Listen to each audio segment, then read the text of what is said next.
Hi everyone, welcome back to my channel. In today's video, we are going to start off with the chapter The Living World. तो आपको तो पता ही है living organism क्या होता है, बट अगर बात करें हम ग्रोथ के बारे में, growth is one of the properties of living organism. इसके अंदर दो ट्विन कैरेक्टरिस्टिक्स होते हैं. First is increase in the mass and second is increase in number. तो ये दो की पॉइंट्स हैं. अब ग्रोथ में आते हैं. देखो, G is equal to R mutually inclusive events MIE. इसको आप MIE से याद कर सकते हैं. अब G और R क्या है? G represents growth, R represents reproduction. यानी कि ऐसा कौन सा ऑर्गेनिज्म है जो रिप्रोडक्शन करते वक्त ग्रोथ भी करता है? It is amoeba. For example, ये एक अमीबा है. ये धीरे धीरे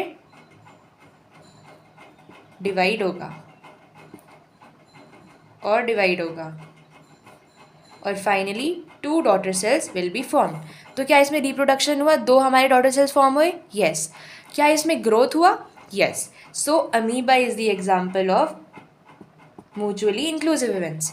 now if we talk about G is not equal to R, इसको हम कहते हैं म्यूचुअली एक्सक्लूसिव इवेंट्स. और एग्जाम्पल, इसमें देखो ग्रोथ को हमने 2 चीज़ों में डिवाइड कर रखा है. इसमें हमने ग्रोथ को 2 कैटेगरीज में डिवाइड करा है. पहला एक्सटर्नल ग्रोथ, दूसरा इंटरनल ग्रोथ. तो अब इसमें ध्यान से एक चीज़ देखना, एक्सटर्नल ग्रोथ. अब आप ये तो बोल सकते हो कि ग्रोथ ऑर्गेनिजम्स लिविंग ऑर्गेनिज्म में होती है, बट क्या आप ये बोल सकते हो कि नॉन लिविंग थिंग्स में भी ग्रोथ होती है? The answer is yes. क्योंकि देखो, जो माउंटेन्स होते हैं वो भी ग्रोथ शो करते हैं. कैसे? एक माउंटेन है, धीरे धीरे सैंड डस्ट के पार्टिकल्स उसके ऊपर एक्यूमुलेट हो जाएंगी तो धीरे धीरे बढ़ता रहता है, उसका मास साइज सब कुछ बढ़ता रहता है. तो दैट इज़ वाई ग्रोथ को हम डिफाइनिंग प्रॉपर्टी नहीं बोल सकते हैं, क्योंकि वो नॉन लिविंग थिंग्स भी एग्जिबिट करते हैं वो प्रॉपर्टीज़. इंटरनल में आपका आ गया एनाबॉलिज्म, जिसमें simple substance is converted to complex substance. और दूसरा कैटाबॉलिज्म. कैटा कैसे याद करोगे? Complex to simple, simple to complex. Catabolism C, complex C to simple.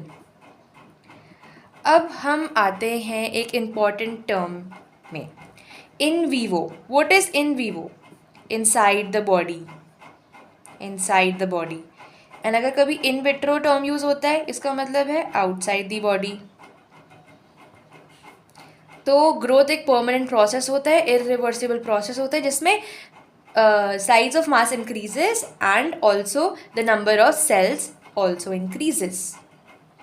तो हम इसलिए कह सकते हैं कि इट कैन नॉट बी, यहाँ पर लिख देना, growth can not be a defining property.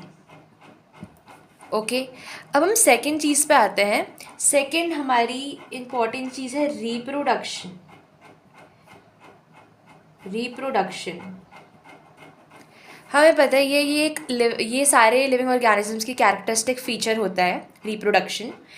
Example आपको दूँ तो हमारे 2 टाइप के होते हैं, asexual reproduction and sexual reproduction.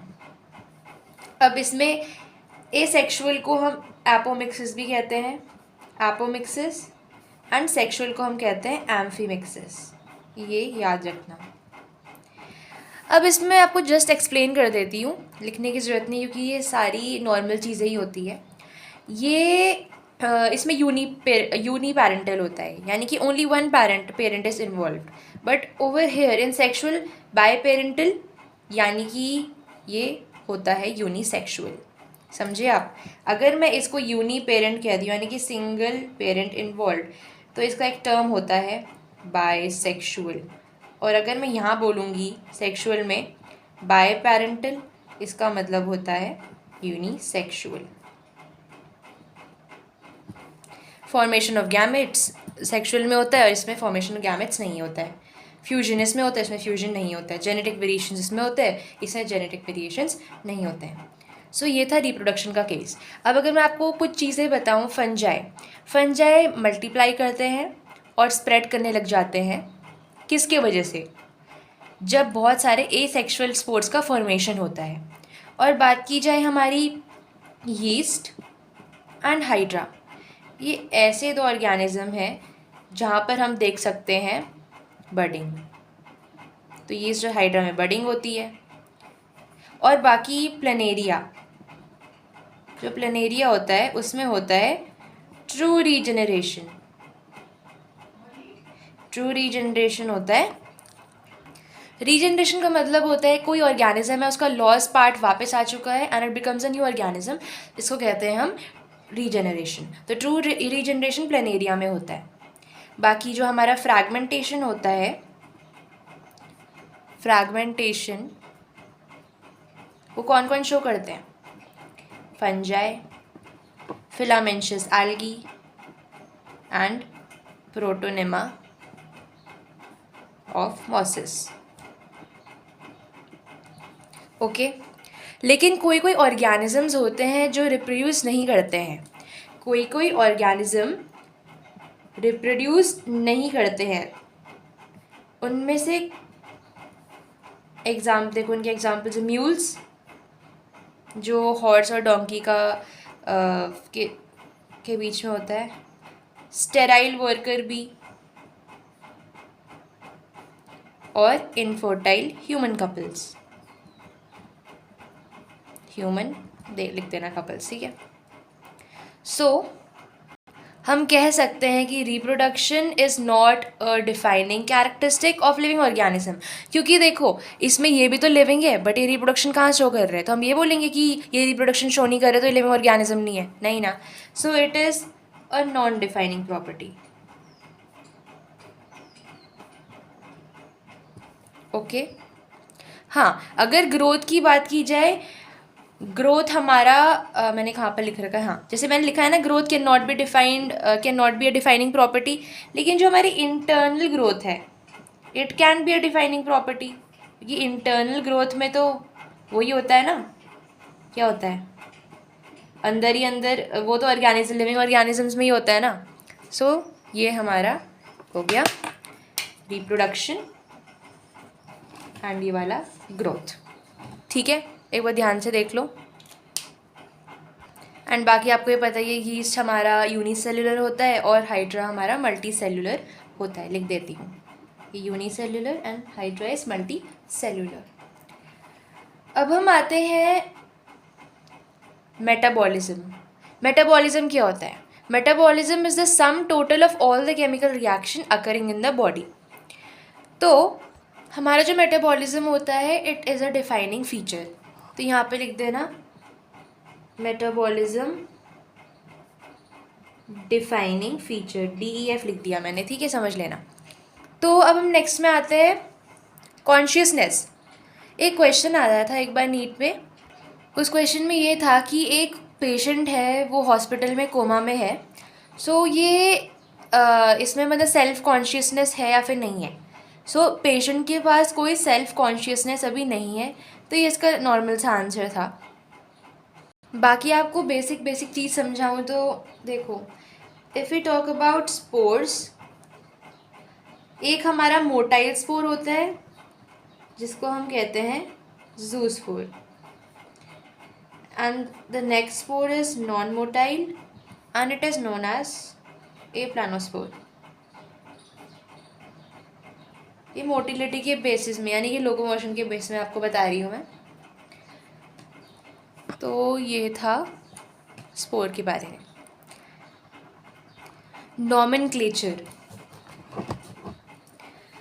What is nomenclature?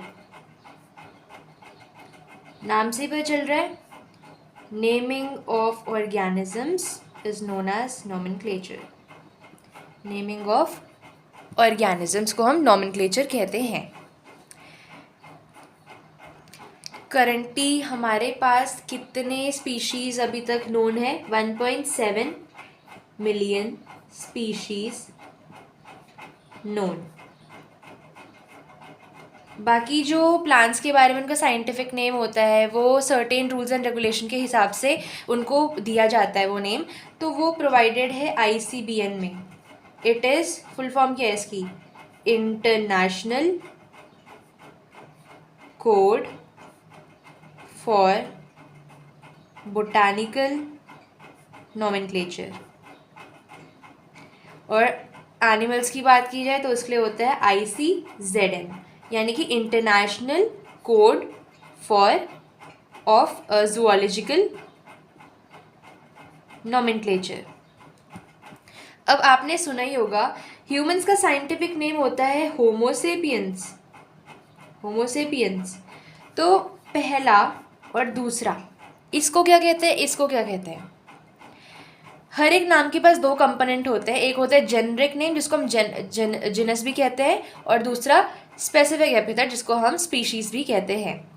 तो ये जो सिस्टम बन रखा है providing a name with two components, इसी को कहते हैं binomial nomenclature. It is system of providing a name with two components. Okay, जैसे यहाँ पर ये जिनस हो गया, this is species.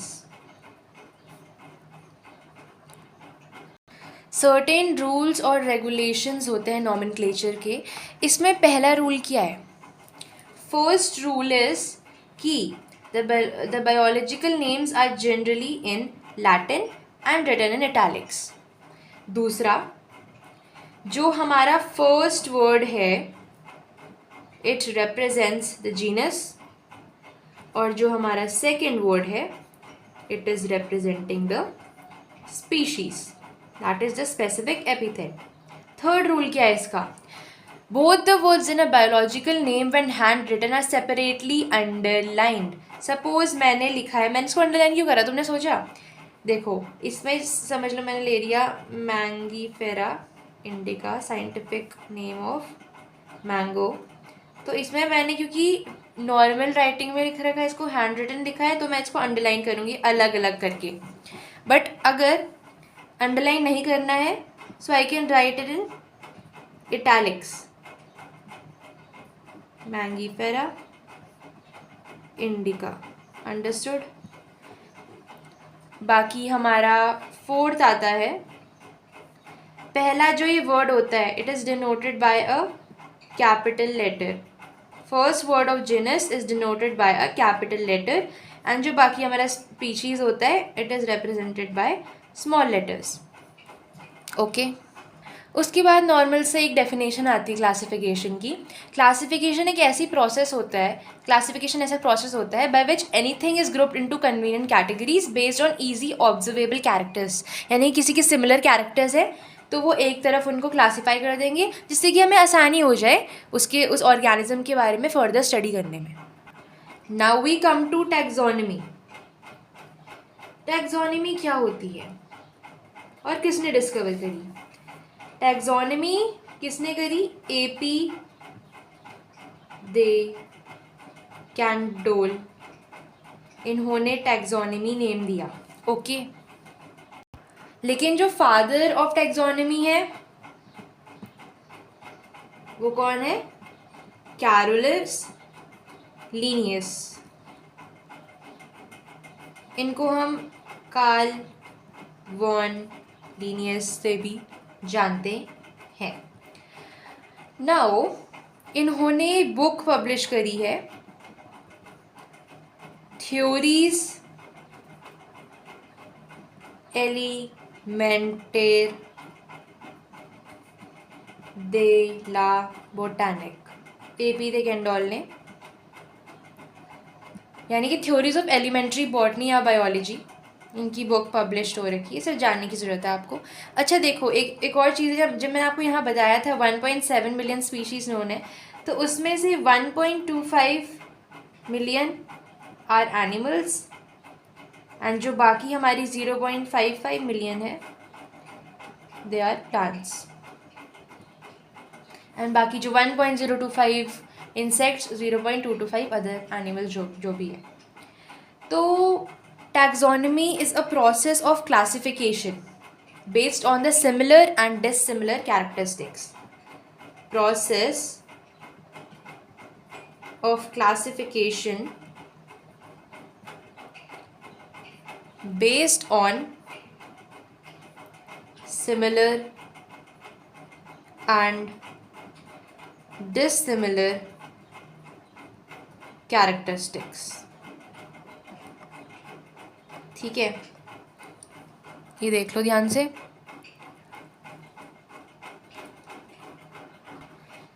Branch of taxonomy, इसकी ब्रांच है systematic, Systema, which represents systematic arrangement of organisms, जिसमें ओल्ड सिस्टमैटिक और न्यू सिस्टमैटिक आते हैं. ओल्ड में हमारी मॉर्फोलॉजी और किसने दिया था ओल्ड सिस्टमैटिक? कैरोलस लीनियस, लिख देना पूरा. न्यू सिस्टमैटिक में हमारी मॉर्फोलॉजी आती है, एनाटमी आती है, एम्ब्रियोलॉजी लिख सकते हो, इकोलॉजिकल एंड साइटोलॉजिकल. ये सारे ये सब कुछ आता है न्यू सिस्टमैटिक के अंदर. This was given by Julian Huxley. तो मॉर्फोलॉजी में कह सकते हो stem, leaf, anatomy, internal organ के बारे में, एम्ब्रियो से रिलेटेड एम्ब्रियोलॉजी, इकोलॉजिकल जैसे temperature, light, pressure, water, cytological chromosome से रिलेटेड. तो ये तो था हमारा पूरा first page. Just for understanding purposes, I will tell you something about the types of taxonomy. Alpha taxonomy होती है which is based on the morphological characters. Beta taxonomy morphological, anatomical, embryological, ecological ये सारे. और chemo taxonomy होती है on basis of chemical, जैसे alkaloids, glycosides, carbohydrate, lipids, vitamins, mineral, volatile oil etc. और cytological taxonomy में क्रोमोसोम का size हो गया, शेप हो गया, नंबर हो गया, जो भी रिलेटेड है. Now steps of taxonomy. अच्छा, टेक्सोनमी के स्टेप्स क्या होते हैं? First is characterization. एक मिनट, थोड़ा सा जूम करने दो इसको. Yes, first is characterization. Characterization क्या होता है? Observing an organisms feature. Step 2 is identification, यानी कि जो भी characterized observe features of organisms identify करने के लिए है. थर्ड, नॉमेनक्लेचर, यानी कि naming of an organism. And fourth, classification, means classifying an organism into different groups and categories. और लास्ट आता है हमारा एफिनिटी. एफिनिटी का मतलब होता है inter relation between organisms with respect to its features. अपने फीचर्स समझ गए ना, अब इसको समझाने की ज़रूरत नहीं है. ठीक है, अब देखो नॉमेनक्लेचर भी 3 टाइप के होते हैं. ये भी रेफरेंस के लिए थोड़ा नॉलेज होना चाहिए. Polynomial, polynomial nomenclature. थोड़ा सा जूम कर देती हूँ और एक मिनट. हाँ, polynomial nomenclature is the oldest nomenclature. कैटिब ने दी थी. दूसरा है हमारा binomial nomenclature which was given by Gaspard Bauhin.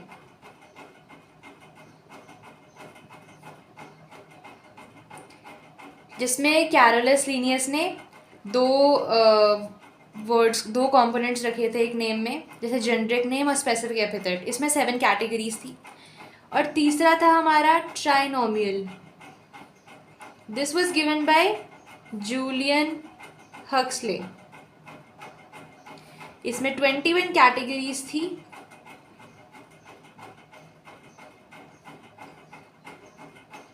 जिसमें से 14 थी हमारी इंटरमीडिएट.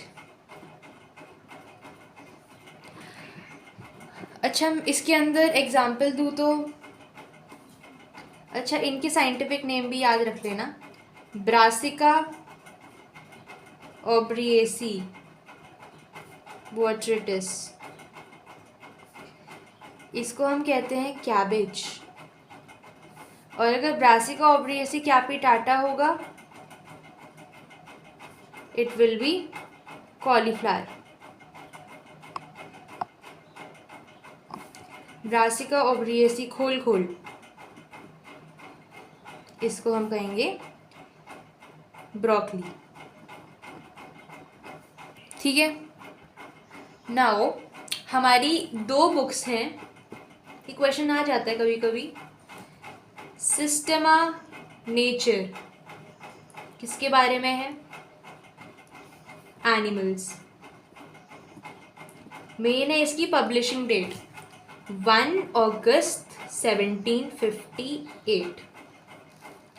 और अगर स्पीशीज प्लांटेरम बोले, प्लांटेरम ये प्लांट्स के बारे में थी, इसकी पब्लिशिंग डेट थी 1 मई 1753।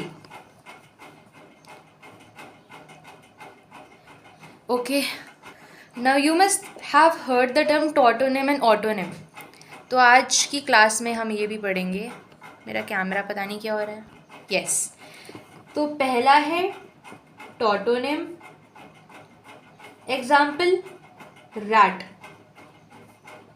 इसका साइंटिफिक नेम रैटस रैटस होता है। गोरिल्ला, इसका क्या होता है? Gorilla gorilla. बस इसमें ये है कि स्पीशीज में हमें स्मॉल लेटर में करना है। Cat, Felis Felis, and don't forget to underline the words. हाँ, एंड लास्ट इज कोबरा, जिसको हम कहते हैं नाजा नाजा। अब तुमने एक चीज़ देखा इसमें क्या हो रहा है? इसमें एक ही यानी कि जेनस और स्पीशीज़ है, इन दोनों का नेम सेम है, but the only difference is this genus is in capital and species is in small. बाकी हमारा ऑटोनिम, और ये टॉटोनिम है ये सिर्फ एनिमल्स के लिए अप्लाई होता है, हाँ, प्लांट्स के लिए नहीं होता है। ऑटोनिम हो गया हमारा ह्यूमंस, होमो सेपियंस, सेपियंस।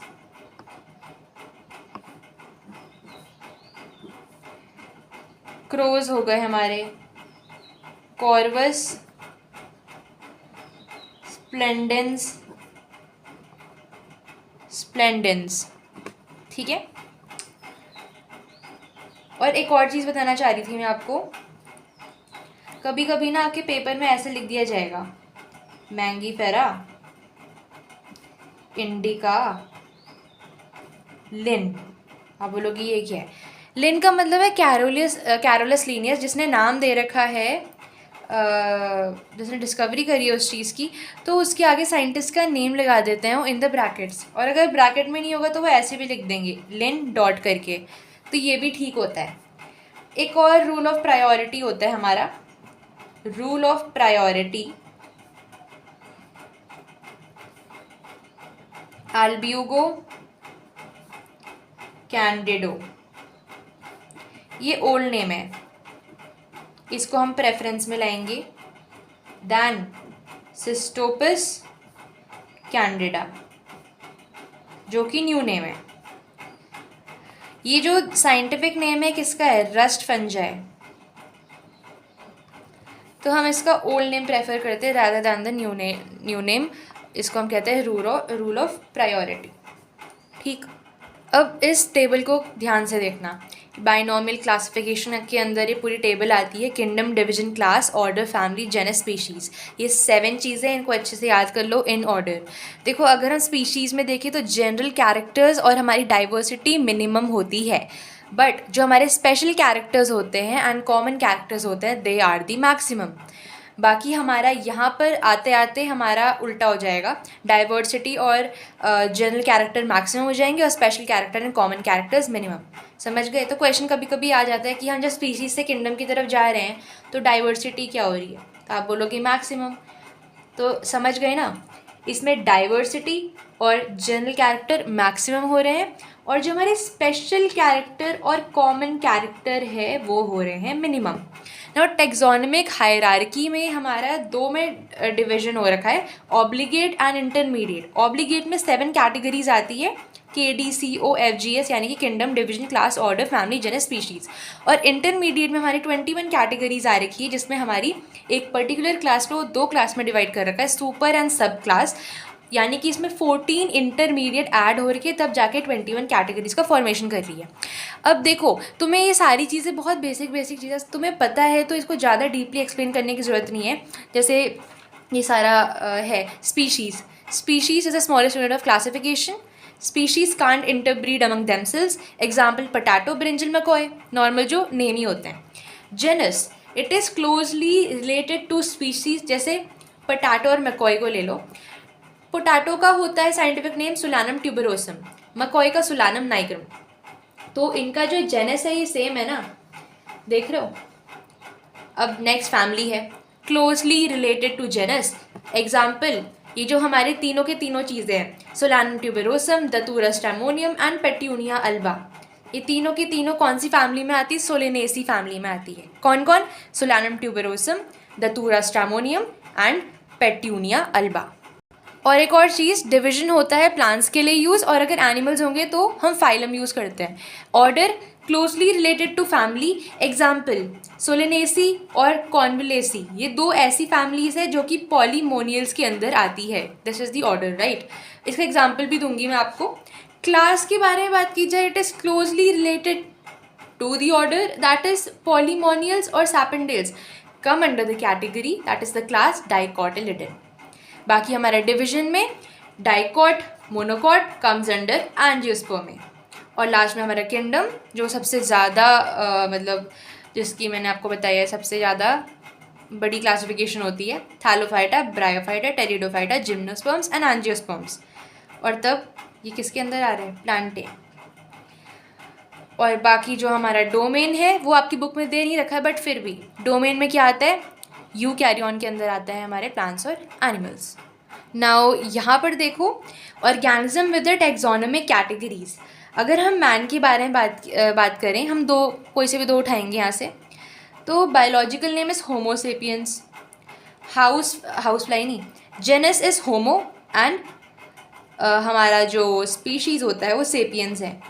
बाकी इसमें फैमिली में हमेशा लास्ट में ए लगता है, याद रखना। सो इसलिए इसका नाम हो गया होमोनिडे।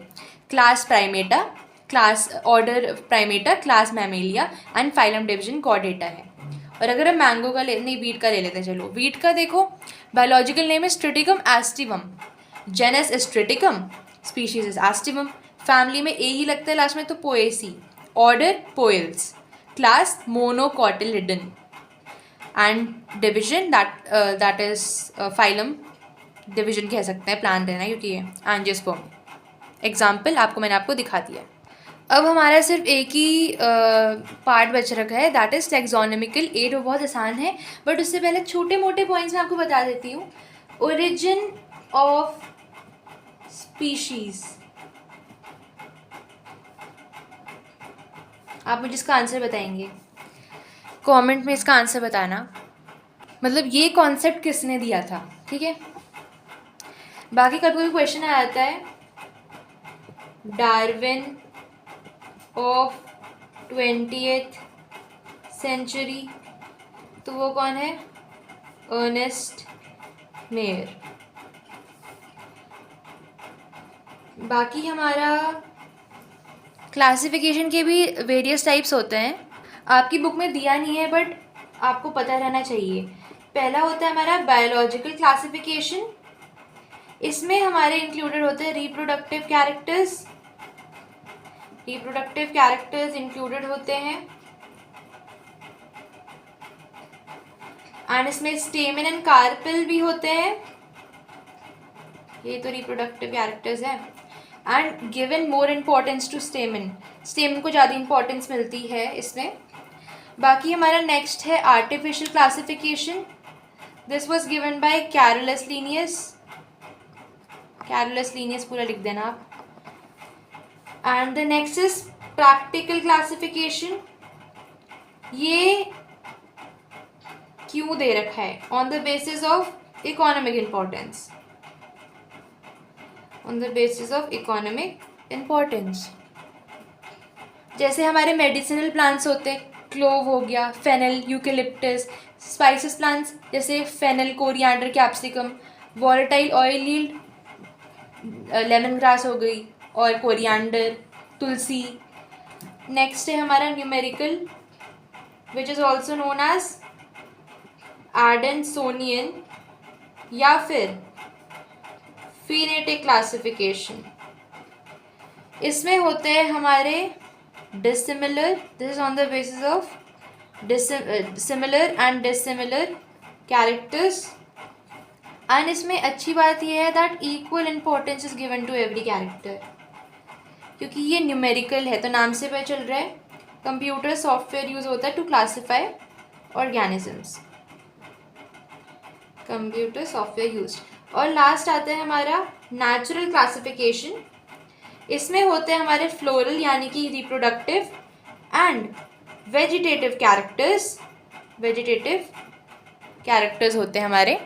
इसके अंदर भी दो चीज़ें आती है, पहली होती है नेचुरल फॉर्मल और दूसरा natural phylogeny.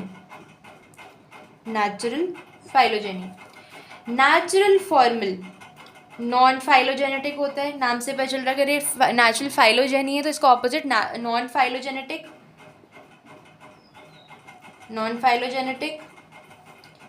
Based on morphological characters. और जो हमारे नेचुरल फाइलोजेनी है उसमें इवोल्यूशनरी कैरेक्टर्स। फाइलोजेनी का खुद ही मतलब होता है इवोल्यूशन, इवोल्यूशनरी हिस्ट्री कहते नहीं है, बुक में भी लिखा है आपके। Phylogenetic characters chromosome number, shape, size etcetera, यानी कि साइटोलॉजिकल से रिलेटेड होते हैं। तो फाइलोजेनिक टर्म किसने यूज़ करा था? लेमार्क ने ये टर्म यूज़ करा था, राइट। अब हम आते हैं टैक्सोनॉमिकल एड्स। और कभी कभी आपका क्वेश्चन भी आ जाता है कि क्या था क्वेश्चन? हाँ, origin of species, concept of species, sorry origin तो मैंने आपसे पूछा है ना, कॉन्सेप्ट ऑफ स्पीशीज़ किसने दिया था? तो उसका आंसर है जॉन रे। टैक्सोनॉमिकल एड में आते हैं, ये देखो इसमें हमारे 3 टाइप में है, प्रिजर्व फॉर्म यानी कि डेड फॉर्म में होंगे, conservation in living form and books in written form. Preserve के अंदर आता है म्यूजियम जिसमें प्लांट्स एनिमल्स को स्टोर करा जाता है, हर्बेरियम प्लांट्स। अब हर्बेरियम क्या होता है आपको मैं डेफिनेशन रीड करके बता देती हूँ, क्योंकि उसकी वही डेफिनेशन लिखनी होती है आपको, नॉर्मल क्वेश्चन आता है इसलिए लाइक वैसे नहीं आएंगे।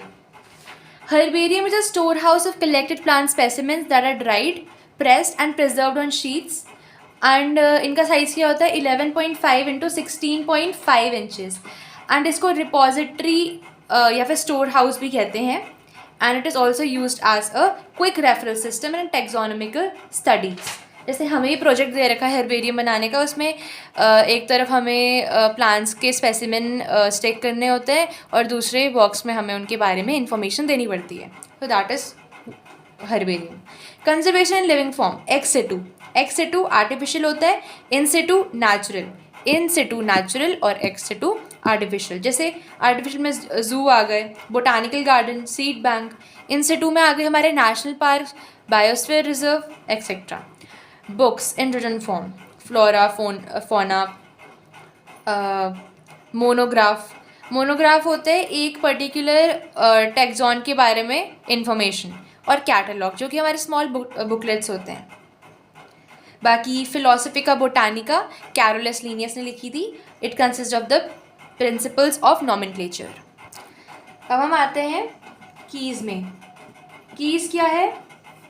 Keys choice based taxonomical aids, यानी कि यहाँ पर हम यूज़ करते हैं कैरेक्टर्स का group to solve the taxonomic problem.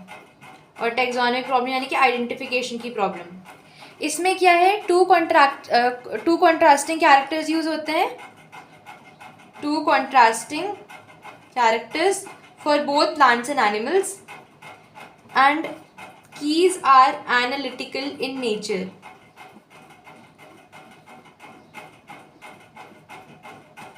अब इसमें एक डेफिनेशन दे रखी है लीड की एग्जाम्पल हो गया presence of flower, absence of flower. तो समझ लो मैंने एक प्लांट कंसिडरेशन में ले रखा है, उसके बारे में मैं पढ़ रही हूँ, जानना चाह रही हूँ, आइडेंटिफिकेशन करना चाह रही हूँ, तो मैं उसमें कॉन्ट्रास्टिंग कैरेक्टर्स यूज़ करूँगी। A pair of contrasting characters, उसको हम लीड कहते हैं। जैसे और एग्जांपल बोले तो presence of embryo, absence of embryo, presence of vascular tissue, absence of vascular tissue, presence of naked seed, absence of naked seed, और टिक क्रॉस करते करते मुझे पता चल जाएगा ये प्लांट किस कैटेगरी में होना चाहिए। यानी कि a pair which consist of contrasting characters is called a couplet. Pair of contrasting characters को हम कहते हैं कपलेट। और बाकी हर एक स्टेटमेंट, ये पूरी की है, इसके अंदर हर एक स्टेटमेंट को हम कहते हैं लीड, जो भी कहना है, लीड कहते हैं वैसे तो।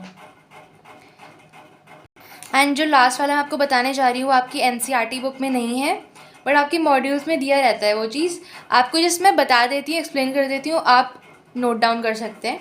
देखो हमारे कॉन्सेप्ट ऑफ स्पीशीज़, पहले तो चलो लिख ही देती हूँ। Concept of species, origin of species आपको कमेंट करके बताना है किसने डिस्कवरी करी थी। कॉन्सेप्ट ऑफ स्पीशीज़ जॉन रे ने की थी, ठीक है।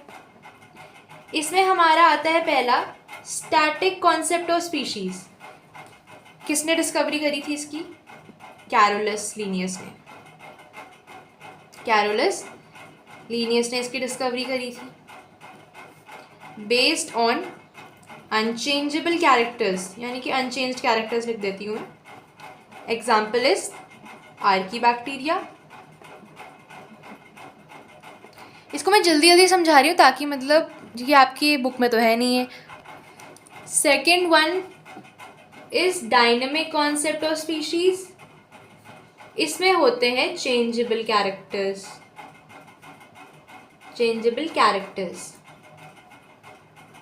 राइट। ये किसने करा था? लेमार्क। और लेमार्क ही वही था जिसने फाइलोजेनेटिक वर्ड दिया था, फाइलोजेनिक। थर्ड है हमारा बायोलॉजिकल कॉन्सेप्ट ऑफ स्पीशीज। इसमें है जो हमारे ऑफस्प्रिंग बनते हैं वो पेरेंट की तरह ही दिखते हैं।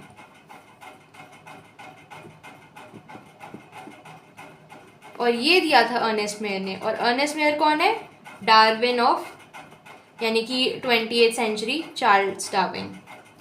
And last one is taxonomical concept of species, यानी कि इसमें बताते हैं प्लांट्स जिनके सेम मॉर्फोलॉजिकल फीचर्स